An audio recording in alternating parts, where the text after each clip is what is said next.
Hi hello నమస్తే welcome back to our channel రామ్లమ్మ మంతిని. Please like share subscribe and below comment friends. So మిత్రులందరికీ ఒక విషయం చెప్దాం అనుకుంటున్నాను. నిన్న ఈనాడు న్యూస్ పేపర్లో ఒక న్యూస్ చూశానమాట. సో అధికారుల తనిఖీలో వెలుగులోకి వచ్చింది ఈ విషయం. రాష్ట్రంలో పలు చోట్ల, అన్నీ కాదు కొన్ని చోట్ల డేట్ అయిపోయిన ఆహార పదార్థాలు, డేట్ అయిపోయిన మసాలాలు, వాడిన నూనెనే మళ్ళీ వాడడము, పురుగులు పట్టిన ఆహార పదార్థాలు, వంటశాలలు అయితే మరీ అతి దారుణంగా ఉన్నాయంట, అపరిశుభ్రంగా.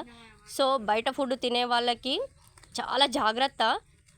సో మనము మన ఆరోగ్యం మంచిగా ఉంటేనే మనం ఏదైనా చేయగలుగుతామో, మనం ఏదైనా సాధించడానికి పని చేయడానికైనా, మనలో శక్తి రావడానికైనా ఉంటుంది. సో తినేదే శక్తి కోసము. సో అలాంటిది ఎంత శుభ్రంగా తింటే అంత మంచిది. సో దయచేసి జాగ్రత్తగా ఉండండి. సో వంటలైనా కూడా చాలా దారుణంగా చేస్తున్నారంట. సో నిన్న అధికారుల తనిఖీల్లో ఈ విషయాలన్నీ వెలుగులోకి వచ్చాయి. సో ప్రజలందరూ జాగ్రత్త.